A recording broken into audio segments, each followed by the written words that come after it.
Hello yan. Lagi po tayong manalangin because prayer is a powerful and effective. Yan po ang paalala ni Paul sa atin na lagi tayong manalangin dahil ang panalangin po ito ay ang pakikipag-usap sa ating Panginoong Jesus na tayo ay nakikipag-usap sa Kanya, isa communication.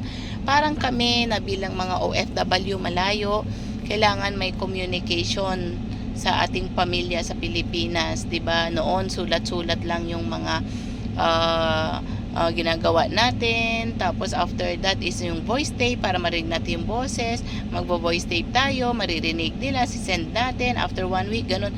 Every time, every week, 'di ba, yung ginagawa natin or twice a week or once a week, once a month yung pagsusulat at pagbo-voice tape, 'di ba? Ngayon napakaganda na kasi iba na yung high-tech na ngayon, no? Pwede nating makausap sila. Yun lang, hindi natin sila maramdaman, hindi natin sila mahag. Pero ngayon is nakakausap na natin, gaya yan, nakikita nyo ako, na kayo mga nanonood, nakikinig. So nakikita nyo ako, na naririnig nyo ako. Ngayon ganyan naka-high-tech ngayon, 'di ba? Mga family natin, pwede na sa Messenger, sa video call. Pwede na natin, dati nung tatawag ka pa, napakamahal, mga long distance, 'di ba? Ngayon is tawag-tawag na, kumustahin, Messenger mo na lang siya or video call mo. Or meron pa yung pwede yung Zoom na mag-usap kayo or chat, 'di ba? Maramihan. So iba na yung style ngayon, iba na yung technology, no? Na nakikita na natin yung mga tao, mga pamilya natin kahit sa malayong lugar. So napakaganda, 'di ba? At napaka-bless natin ngayon sa mga technology.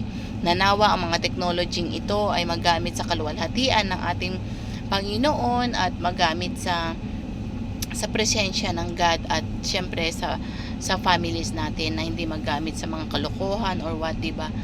At magamit sa tama. So pag-pray din natin ang mga technology niyan.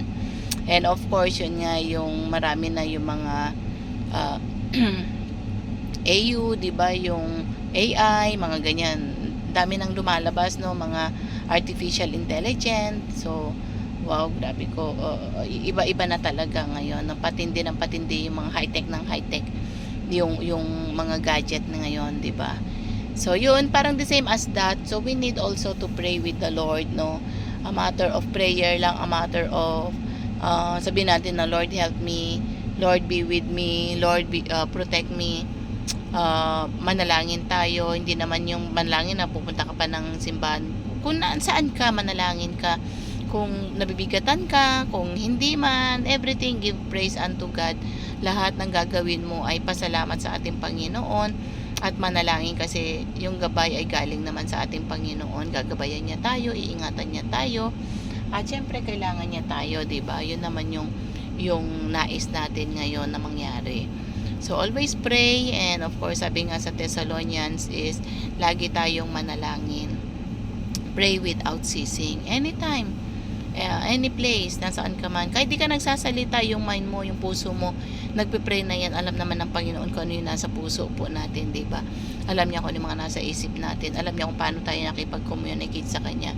Kahit tayo natin ipaalam sa tao, or busy tayo, or work tayo, just praise and worship tayo kay Lord. Umawit tayo, yung manalangin tayo. Ako minsan ganyan, yung nakaupo ako sa bus, or nakaupo ako sa train, or sa jeep, or any, talaga, kahit noon sa Pinas, nasa jeep ako or taxi, talagang nananalangin na po ako. Nakatingin ako, pero, or nakamasid ako, pero yung mind ko, tsaka yung puso ko nananalangin. Nakikiconnect ako sa ating Panginoon. It's like charging, no? Yung cellphone natin, pag nalulubat, charge natin yan, naghanap tayo ng socket para makapag-charge at makaano tayo. So the same as that po yung ating gagawin, so lagi tayong manalangin, lagi tayong go on sa ating Panginoon, at lagi tayong mag-pray sa Kanya. I-intune po natin yung ating puso, yung ating kaisipan sa ating Panginoon. So nandito kasi ako sa while we are waiting, no? So yun, yun po yung aking may share. Always pray to God because prayer is a powerful and effective, and prayer is availeth much. So may the Lord God bless you all, and bye for now.